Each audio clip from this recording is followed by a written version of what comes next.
lótìtọ́ ni wọ́n ti fi Oríyọmí Hamzat sílẹ̀ inú wa dẹ̀ dùn gan inú wa dùn gan mo bá wọn dúpẹ́ mo bọ́ lórí Naomi dúpẹ́ wípé ilé ẹjọ́ ti gbà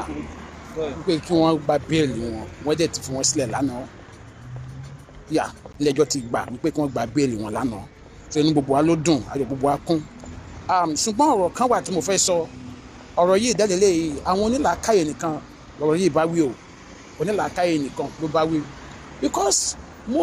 wo bí àwọn ènìyàn ṣe fọ́n sórí títì tí wọ́n bẹ̀rẹ̀ sí kọrin tí wọ́n ń jó wọ́n ní àwọn fi ìdùnnú àwọn hàn wípé wọ́n release Ọ̀gá Oríyọmí Hamzat on bail inú wọn bẹ̀rẹ̀ sí dùn wọ́n bẹ̀rẹ̀ sí jó wọ́n kọrin ó dáa bí wọ́n ṣe dúpẹ́ lọ́wọ́ Ọlọ́run yẹn pé wọ́n fi wọ́n sílẹ̀ ó dáa ṣùgbọ́n àti nílò ẹ̀ gbogbo orin tá à ń kọ ká máa kọrin òwe ká máa kọrin èbúrú ká máa dá wákà lóríṣiríṣi yẹn àti nílò ẹ̀ ẹ má gbàgbé pé bẹ́ẹ̀ ni wọ́n sì gbà wọ́n ti da ìjọ nù kí ni nǹkan tá a nílò ó ní wípé ìwọ tó bá jẹ́ wípé lóòótọ́ ló nífẹ̀ẹ́ Ọ̀gá Oríyọmí Hamzat tó dẹ̀ ti jẹ́ ipò Oríyọmí tó ti jẹ́ iyọ̀ ẹ̀ tó ti já tẹ̀ rí nǹkan tó yẹ ká ẹ ṣe ni wípé tábàárí eléyìí tí ó jẹ́ ọ̀rẹ́ àwọn òbí àwọn ọmọ tó bá ṣẹlẹ̀ lọ nínú yín yẹn ẹ bá wa pẹ̀tù sí wọn nínú ẹ jẹ́ kí wọ́n mọ̀ pé oore l'Oríyọmí ṣe oore ní Queen Naomi ṣe eléyìí tó bá jẹ́ tẹ́ bá jẹ́ church member wọn yín tẹ́ bá jẹ́ church members wọn tẹ́tẹ́ ti jàǹfààní Oríyọmí Hamzat rí tó wáyé pé lóòótọ́ lẹ nífẹ̀ẹ́ Oríyọmí orin èbúrú tẹ̀ nǹkan yẹn kọ́ la need wákàtí ẹ̀ǹdà kọ́ la need bá wa pẹ̀tù fún wọn ẹni tó bá jẹ́ ìwọ tó bá jẹ́ pé ará mọ́ṣáláṣí wọn ni ẹ bá wa pẹ̀tù fún wọn ìwọ tó bá jẹ́ ará àdúgbò wọn ni ẹ bá wa wàásù fún wọn ìwọ tó bá jẹ́ fámìlì wọn bá wa bá wọn sọ̀rọ̀ jẹ́ kí wọ́n mọ̀ wípé oore ni Oríyọmí Hamzat ṣe ṣùgbọ́n ilé tẹ bẹ́ sí títì tẹ bẹ̀rẹ̀ sí kọ́ni òwe kẹ́ ẹ̀ kọ́ni èbúbù yẹn kọ́ ni solution because àwa náà gbọ́dọ̀ show sympathy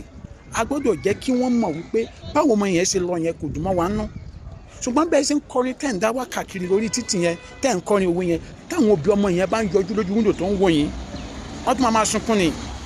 torí nǹkan tó jẹ́ ìbànújẹ́ tiwọn làwọn kan dẹ̀yìn kan fi ṣayọ̀yọ̀ yẹn so ẹ jẹ́ káwa náà show concern pé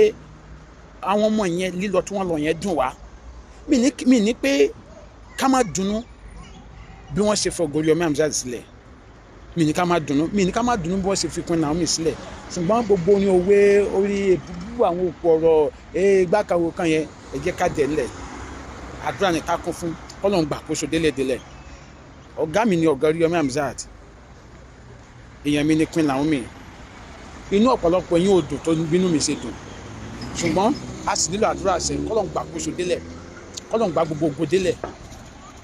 kọ́lọ́n ṣẹ́ ogun yẹn ó ṣẹ́ délẹ̀ nǹkan tá a nílò nìyẹn so ẹ jẹ́ ká fọ́n sí gbòòrò ń sìn ká fọ́n sádùúgbò ká súnmọ́ àwọn òbí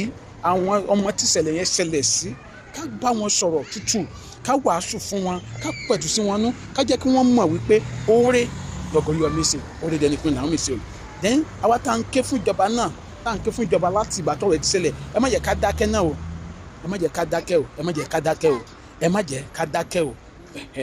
ó ti yé gbogbo abẹ́yẹn sọ Ọlọ́run adé fún wa ṣe délé Adéọmọdé lórúkọ mi ìyanu á ṣẹlẹ̀ ó dàbọ̀.